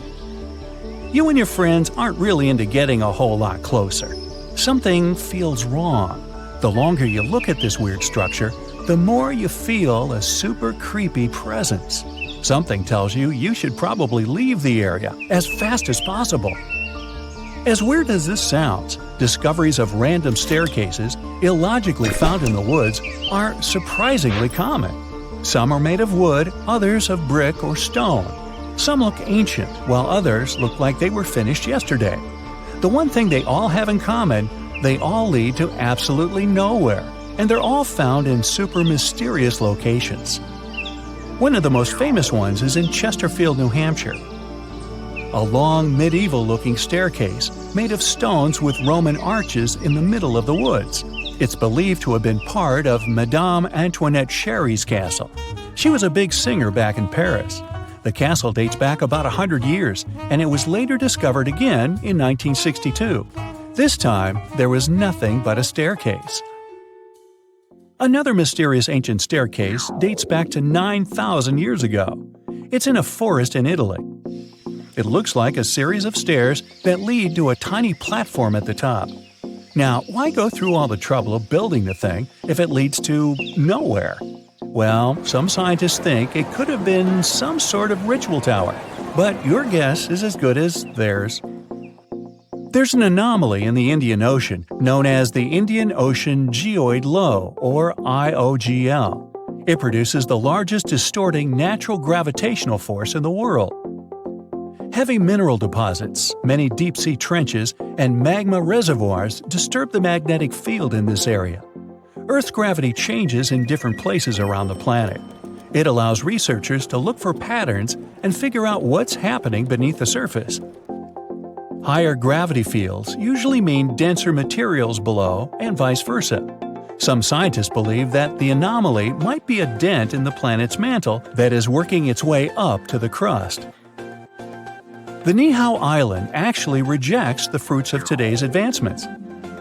There are no cars in sight since the locals get around on foot or by bicycles. No wonder their legs have great definition. They thrive without running water, internet, or shops. The only school on the entire island is powered by solar energy with a backup generator. And what's awesome is that it's the only school in the state that's powered by the sun. Being a resident of the island, the local explains some ground rules the permanent residents must abide by. If they do break these rules, they can be evicted. Now, not far from Bangkok, in northeastern Thailand, there's a 75-million-year-old rock formation. These rocks look like three whales swimming together. The beautiful design created by nature became known as Three Whales Rock. Millions of years ago, this area was just a desert, but the land was changing. Gradually, sandstone got pulled apart by the movements of tectonic plates and erosion. That's how these spectacular formations were created. If you decide to explore the system of trails around Three Whales Rock, you'll find waterfalls and an abundance of fauna and flora there. Located on Gamal and Gaiden peninsulas, these expansive pit holes were discovered in 2014. They seem to be still changing and evolving. The pits grow wider and people find them more often. Of course, there's no shortage of theories about how they appeared. Suggestions range from meteorite impacts to the activity of other civilizations. But the most common explanation is that methane gas reacted to water molecules after the planet's permafrost started to melt. This resulted in bubbles of methane bursting through the ice. The craters could be thousands of years old, but nobody knows for sure. You're driving to the state of New Mexico, to the small town of Taos. 2% of the locals hear a strange buzzing in the air every day. Some residents believe the sound is somehow connected with technologies used by guests from other galaxies. Also, there is a theory that something sinister lives in the town. They say Taos is cursed. An evil spirit or a phantom punishes people for something their ancestors did in the past. Scientists still can't explain the nature of this sound. Another theory says it's caused by unusual acoustics of the location, while others think the buzzing is a hallucination. Some can hear it because everybody talks about something, and our minds create an illusion of the sound that doesn't really exist. The sound isn't the same for everyone either. For some, it's a low hum. For others, it's more of a buzzing sound. But this is not the only place where you can hear the strange noises. It's called the hum, and people worldwide claim to have heard it.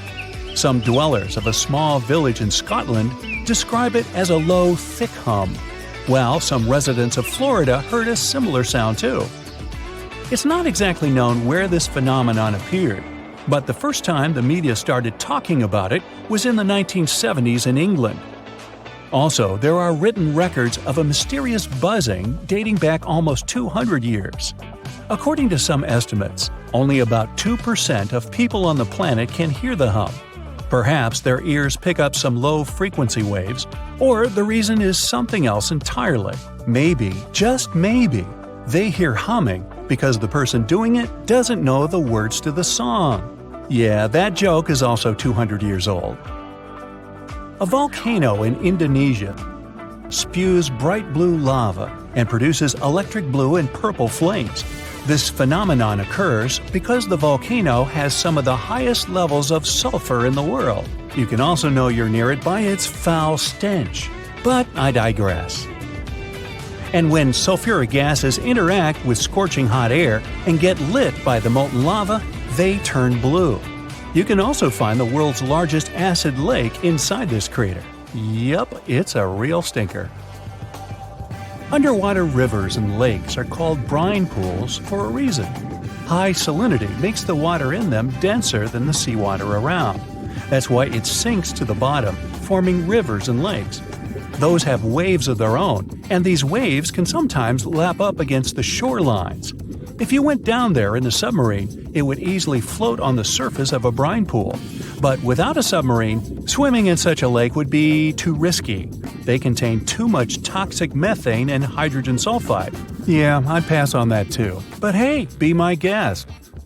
Cave of Crystals in Mexico is home to the world's most unique crystal formations.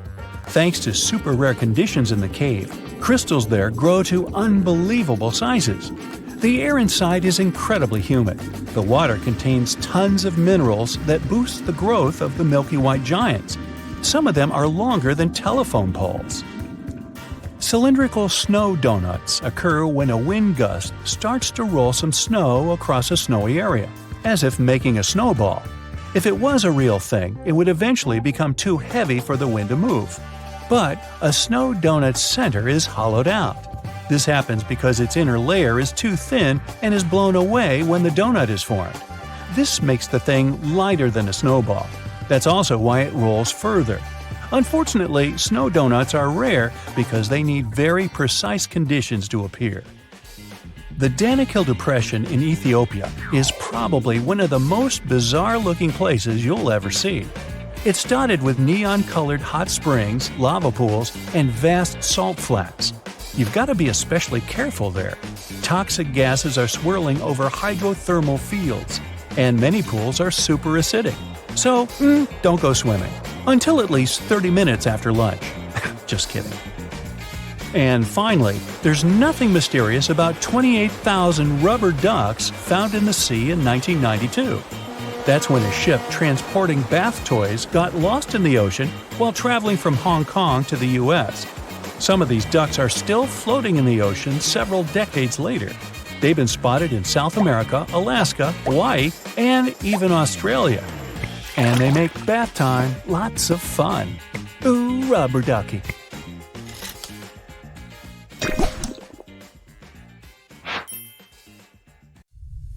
These ominous rumbling sounds, the ground shaking under your feet. Wait a minute, that's my tummy. Or it might be Washington State's Mount Adams waking up. It's the largest volcano in the state by both area and volume, and it's recently started to show signs of life after staying silent for thousands of years. Scientists have noticed an alarming uptick in seismic activity around the mountain. And since the last eruption here happened between 3,800 and 7,600 years ago, humanity was still in the Stone Age at that time. This sudden chattiness has scientists, let's say, curious. The U.S. Geological Survey has hurriedly installed temporary seismic stations around Mount Adams to keep an eye on the situation. At the same time, they reassure the public there's no need to panic. Mount Adams doesn't reach the height of the better-known Mount Rainier, and still it covers a massive area, making it Washington's largest active volcano. Interestingly, records show that before September of this year, Mount Adams had experienced an average of just one small earthquake every 2 to 3 years since 1982. And then, the Cascades Volcano Observatory and the Pacific Northwest Seismic Network detected a staggering 6 earthquakes in just 1 month, September. These quakes were all rather tiny, with magnitudes ranging between 0.9 and 2 on the Richter scale. It means they were so weak you wouldn't feel them at the surface. Plus, satellite imagery confirmed there was no ground deformation in the area. Now, at the moment, the USGS keeps Mount Adams alert level at green or normal, so we shouldn't worry about the ground opening and swallowing towns and cities. But the most recent seismic blips have encouraged the agency to install additional equipment for more precise monitoring.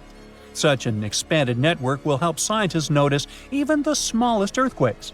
which will help them understand what's happening under Mount Adams. This extra equipment might also shed light on whether this recent activity is a signal of future eruptions or just a random anomaly. If Mount Adams eventually erupted, it would likely produce slow-moving lava flows rather than explosive eruptions like Mount St. Helens. After all, past eruptions have only led to lava flows that travel just a few miles from the volcano, so that's not what we'd need to worry about. A much more dangerous thing would be lahars.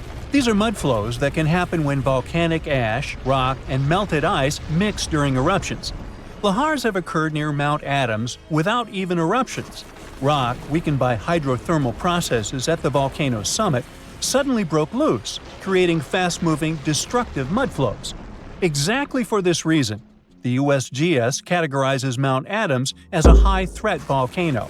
While it doesn't erupt frequently, it still poses serious risks to nearby settlements. Another volcano we should carefully watch is Katla in Iceland. It's one of the country's most powerful and dangerous volcanoes. It last erupted over a century ago in 1918, but if it erupts again, it could be 10 times as powerful as another Icelandic volcano whose name I can't pronounce. See? That one erupted in 2010, completely disrupting air travel all over Europe. An eruption of Katla could release large amounts of sulfur dioxide, which could form sulfate aerosols in the atmosphere. Such aerosols reflect sunlight, which could even cause temporary global cooling. This phenomenon often followed catastrophic volcanic eruptions in the past. Although eruptions are common in Iceland, Katla's ash cloud would likely shoot higher into the sky and cover larger areas of Europe than that other one did. It would ground flights and negatively affect economies. If Katla erupted, it would also harm agriculture, water supplies, and air quality.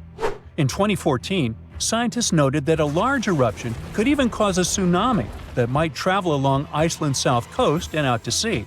But the potential impact of such a tsunami is still unclear.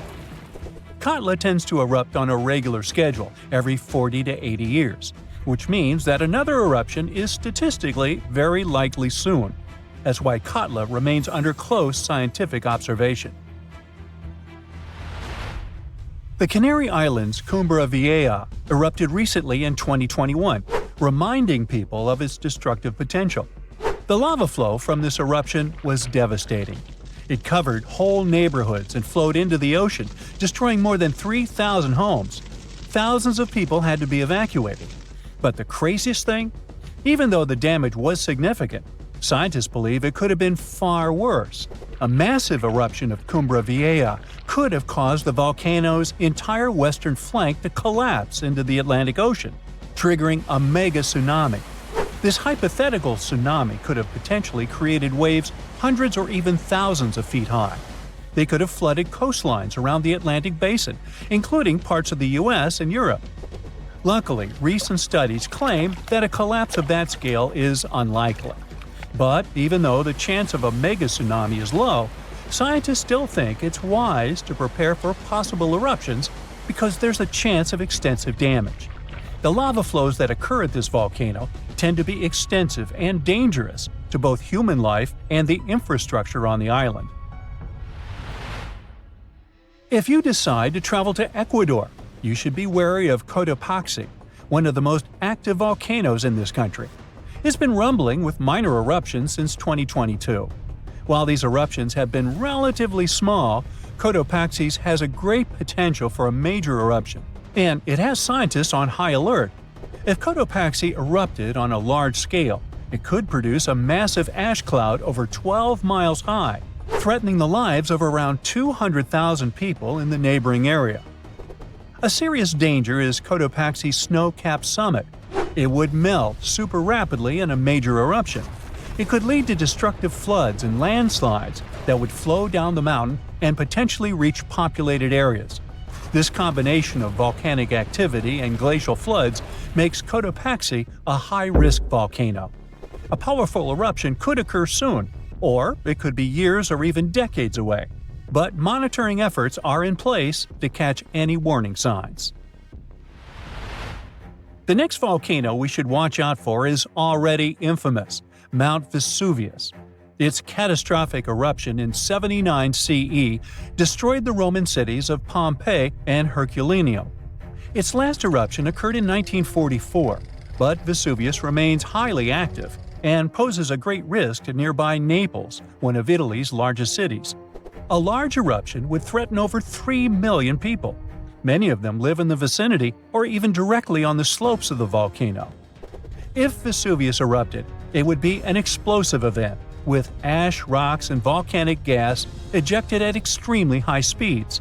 And even though such a destructive event isn't expected for a few hundred years, Vesuvius remains one of the world's most closely watched volcanoes.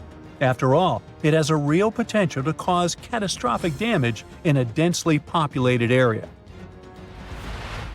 Then we have Popocatépetl, often called El Popo. It's one of North America's tallest active volcanoes, which lies about 40 miles from Mexico City. Exactly this proximity to a metropolitan area with a population of 22 million people makes Popocatépetl especially hazardous. A large eruption could send a massive ash cloud over Mexico City, causing widespread disruptions. Ash could clog the city's drainage systems, contaminate water supplies, and even cause power outages by short-circuiting electrical systems. Plus, lahars could rush down the volcano, reaching nearby towns. Popocatépetl has been showing near-constant seismic activity since the early 2000s, and smaller eruptions are pretty common here. In early 2024, there were 13 recorded minor eruptions, which alarmed nearby towns. At the same time, volcanologists consider such eruptions normal for Popocatépetl. While talking about super dangerous volcanoes, we can't skip Yellowstone National Park. It houses one of the world's largest supervolcanoes. Its last massive eruption occurred about 640,000 years ago. But if this monster were to erupt today, the impact would be much more devastating for the entire planet. States closest to Yellowstone, including Montana, Idaho, and Wyoming, would be most affected, likely experiencing disastrous pyroclastic flows. These flows, which are made of a dangerous mix of lava, ash, and gases, can obliterate everything in their path. Large parts of the country would also be blanketed in volcanic ash, over 3 feet in some areas. On a global scale, an eruption at Yellowstone would send tons of ash and gases into the stratosphere, potentially blocking sunlight and causing global temperatures to drop for a few years. This would disrupt agriculture, collapse transportation systems, and create food shortages on a massive scale. Still, even though there's a popular myth that Yellowstone is overdue for an eruption, geologists clarify that this isn't true. Volcanoes don't follow precise timetables, and the activity at Yellowstone doesn't indicate an imminent eruption. So yeah, that's good news. You're on the grass, looking up at the blue sky, enjoying some singing birds and catching some rays. You watch different shaped clouds soaring slowly, high up in the air. Suddenly, you hear a powerful loud rumble coming from far away. You get up and notice a gigantic thick cloud ahead. But it's not the size that scares you, it's the shape. The cloud looks like a skull. Don't worry, it doesn't mean anything bad's gonna happen. Anyway, it's not even a cloud. A few years ago, a skull formed out of thick smoke over Mount Vesuvius in Italy. That's the same volcano that erased the ancient city of Pompeii from the face of the earth. Of course, back then, many people were afraid that the volcano would erupt again. Luckily for everyone, the volcano's still in a deep sleep. It was just a nearby forest fire that caused the famous skull cloud. But the locals weren't so sure. Some thought that the fire and the skull were set on purpose. Wouldn't be the first time. Centralia, Pennsylvania. Population, well, just look around. Looks a little scary. Bare trees, no animals, no people. All the buildings are empty. Roads are all cracked and strewn with gravel. No cars, obviously. Thick smoke everywhere. This town's been burning for more than 50 years. Centralia used to be a mining town. One of its coal mines was abandoned, and locals used it as a dump for their trash. Then, according to most people, the city decided to get rid of the trash in the usual way, by burning it. The plan was a major failure. Let's see what could have possibly gone wrong here. The trash fire got deep into the mine's tunnels, ignited the coal that's still down there, and has been burning steadily ever since. The level of carbon dioxide shot up, and they had to shut down the other mines nearby for safety. No one could stop the fire, and the underground flames spread beneath the city. Roads began to warm up, the soil went sour, and the streets slowly filled with smoke and smog. In 2017, there were only 5 people living there. Welcome to Abraham Lake in Canada. It's completely frozen. You step onto the transparent ice and look down at what lies beneath. No fish, just some mysterious frozen bubbles. They look like small clouds frozen in ice, or jellyfish who forgot to pack a winter jacket. There are thousands of these little bubbles made up of methane. But don't try to dig a hole in the ice to touch it. Methane is highly flammable. It's created by methane-producing bacteria that eats leaves, grass, insects, and any other organic stuff that gets into the lake. When the methane touches the frozen water, it turns into tens of thousands of frozen little balls.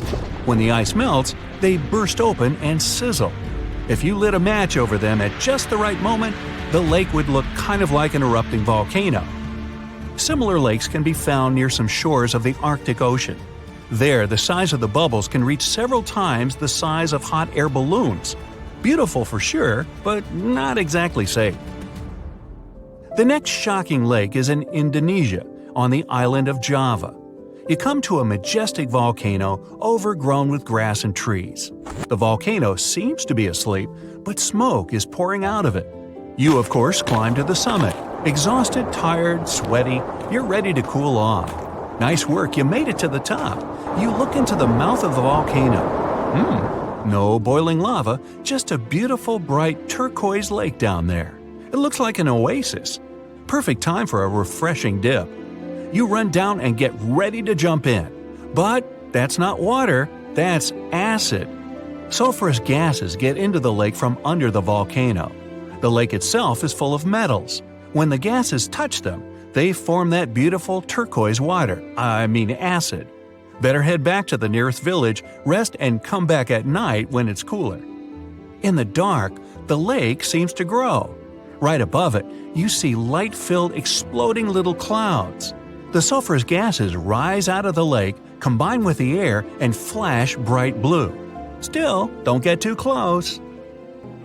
Up in the sky, underground, volcanoes, lakes? Time to head out to sea. You get on a yacht and sail off. It doesn't matter where, this next one happens all over the world. So, the sea is crystal clear and calm, there's no wind in your sails. Everything is so peaceful. Wait, what's that? You hear a loud noise. 2 seconds later, a huge wave, way taller than your mast, rises from the calm sea and hits your yacht. The ship manages to stay upright and the huge wave disappears. You just survived the attack of a rogue wave.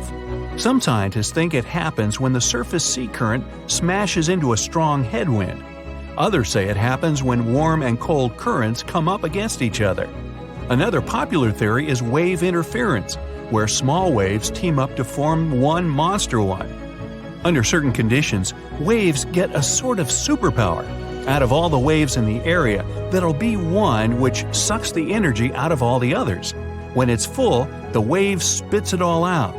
Maybe that's why the wave's so strong, but only lasts an instant. What about clouds? Scary? Well, they can be, if they're huge thunderclouds, walls of gray and black blocking out the sun, the moon, and the stars. First, you're relaxing in your backyard. Then you see thunderclouds. Then you get thunderstorms, hail, floods, and even tornadoes. They're easy to spot thanks to their epic appearance. Thick, heavy, and dark. They can even sparkle inside because of lightning. That's one scary-looking cloud. But before you run away, let's see how it forms. Clouds are like roller coasters. Imagine you're a small drop of water hanging out with your friends in the ocean, waiting in line for the brand new ride that just opened up. It's time. You strap in. Nothing happens. Then you feel it. The roller coaster starts to go up, up, up. You can see all your droplet friends down there. They're so small. You keep rising, just waiting for the big whoosh, but nothing happens. Then you're so high up that you're in the clouds. It's not so scary up here, and there are loads of your friends. Nice. It's starting to get cold. You look around, it's happening to everyone. You're being turned into beautiful ice crystals, so shiny and pretty. The clouds filling up, getting kind of cramped with all those other water droplets. Still, what a peaceful, enjoyable, wow! The ride kicks back in and you start to free fall. Slowly at first, then faster and faster, thousands of your fellow drops falling back to Earth, some holding on tight to the handrail, some laughing and waving their hands in the air. Woohoo!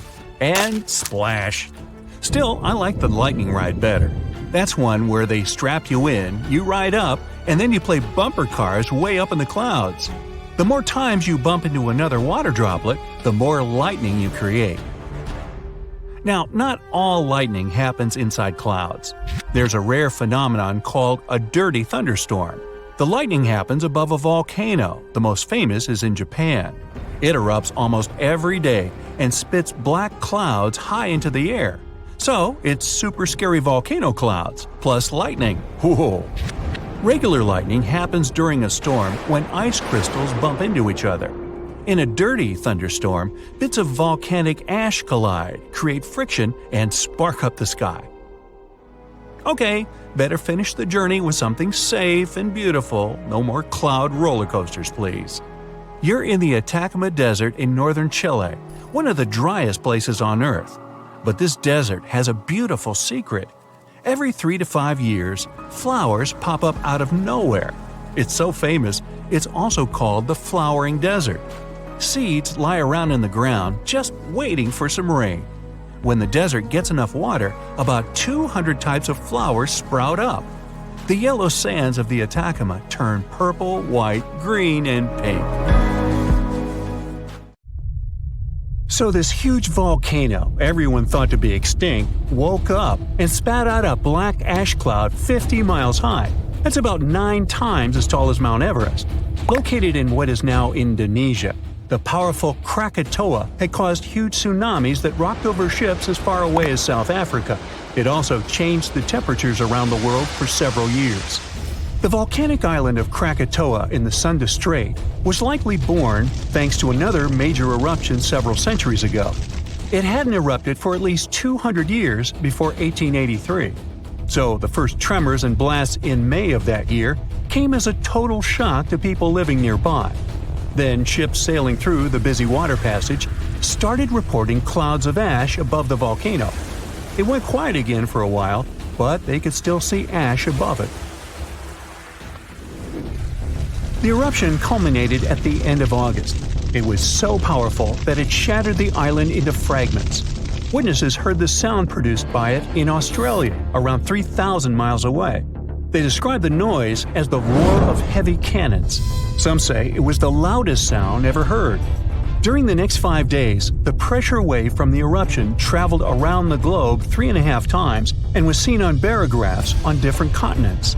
Hot avalanches of ash spread down the volcano as far as 25 miles away at crazy speeds. They ruined the surrounding islands and took 36,000 lives. Tens of thousands more drowned in tsunamis that happened after the volcano had collapsed into the caldera.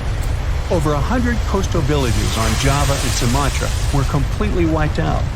All this made the waking up of Krakatoa one of the most devastating in the entire recorded history. The Earth's crust is like a giant puzzle, made up of massive pieces known as tectonic plates. These plates are constantly sliding against each other over the mantle, which is the molten layer beneath. Indonesia is right in the middle of the so-called subduction zone. Here, the Indo-Australian plate collides with part of the Asian plate as it moves northward. As the oceanic plate dives down, it gets heated up, and you've got the perfect recipe for a volcanic hotspot. Krakatoa had 3 peaks, each serving as an exit door for a massive magma chamber beneath it. During a previous eruption, debris blocked one of these exits, and the pressure built up beneath. When Krakatoa finally blew its top, the blast split the magma chamber wide open. The eruption led to a so-called volcanic winter. Krakatoa had sent 6 cubic miles of rock, ash, and debris into the atmosphere. They created a thick veil that surrounded the Earth. The particles scattered sunlight, and the troposphere below cooled down. The effect stayed strong for several years. The northern hemisphere experienced colder than average temperatures, and in some regions, summer temperatures didn't rise to typical levels. Southern California received a record amount of rainfall in the months following the eruption. The sky became darker in different parts of the world for years afterwards. The sunsets, for many months, turned into a spectacular show of red and orange. One astronomer supposed it was the source of the inspiration for The Scream by Edvard Munch. The painting shows exactly what the sky over Norway looked like after the eruption. It also produced a rare type of halo called Bishop's Ring and a volcanic purple light at night. For several years after Krakatoa had blown up, the moon looked blue and sometimes green. That's because some ash clouds were full of particles large enough to scatter red light, only letting other colors pass. Someone even witnessed lavender sun and night-shining clouds. Krakatoa became the first scientifically well-recorded and studied eruption of a volcano. Between the moments the first clouds of ash were seen by a ship passing by and the disastrous eruption, scientists managed to organize geological expeditions. They studied the volcano and gathered samples of volcanic rocks. It became useful for understanding volcanic activity. Krakatoa was sleeping tight until the 1920s, when some locals noticed a column of steam and debris spewing from the collapsed caldera. Within weeks, the rim of a new cone sprang up above sea level. After a year, it was a small island named Child of Krakatoa. It continues to erupt, but fortunately without serious consequences so far. In April of 1815, Mount Tambora unleashed a massive eruption, wreaking havoc on the Indonesian island of Sumbawa. It destroyed homes and claimed 10,000 lives. Another 80,000 perished because of diseases that spread in the aftermath. The following went in history as the year without a summer. Cold, wet conditions wrapped Europe and North America in an unexpected chill. It became the coldest in at least 250 years. In the summer of that year, the temperatures dropped the most.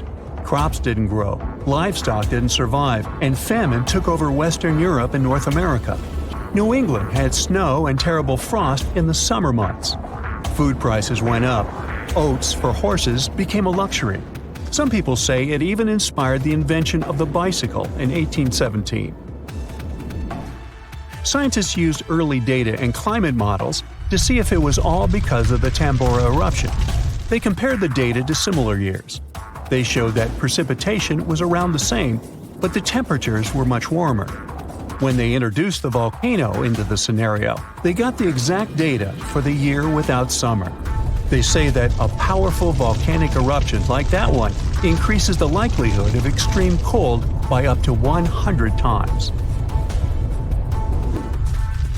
The explosion of the Toba supervolcano on the island of Sumatra around 74,000 years ago became the Earth's largest volcanic eruption in 28 million years. Parts of Indonesia, India, and a slice of the Indian Ocean got a cozy blanket made up of 6 inches of volcanic debris. It spat out a volume of rock comparable to almost 3 million Empire State Buildings. The crater it had left behind is still seen from space. All the ash and volcanic gases that sprang into the atmosphere because of the eruption partially blocked the sunlight. A severe volcanic winter began and lasted for 6 to 10 years. Some anthropologists see a connection between the Toba eruption and how limited modern humans are when it comes to genetic variety. Around 74,000 years ago, exactly when the Toba erupted, there was a population nosedive. That's why all modern humans trace their roots back to a tiny group of survivors. The Toba catastrophe theory proposes that most early humans in Europe and Asia didn't make it through the post-eruption climate chaos. Instead, a lucky, genetically limited bunch found their safe haven in Africa. But archaeological and paleoclimate records disagree with this theory. Benjamin Black from Rutgers University and his team set out to crack the code and discovered a hidden paradox. Maybe we were peering through the wrong climate lens. They ran 42 different climate model simulations, varying the magnitude of volcanic emissions, time of year of the eruption, background climate state, and eruption column height to see what climate disruptions the Toba eruption might have caused. There was a significant drop in temperatures in the northern hemisphere in the first year after the event, up to 18 degrees Fahrenheit. The southern hemisphere, where the early humans were settling, didn't go through a rough cooling that could have affected them all. The most significant eruptions that can seriously change the world's climatic patterns come from supervolcanoes, like Yellowstone or Mount Toba. Luckily, these erupt very rarely, about every 100,000 years or more. Still, climate scientists study volcanic eruptions to understand and explain short periods of cooling in the history of our planet. Every few decades or so, a volcanic eruption lets out a substantial number of particles and gases. Some of them will block enough sunlight to start a brief global cooling period. Nothing like the real volcanic winter, but still felt across the globe.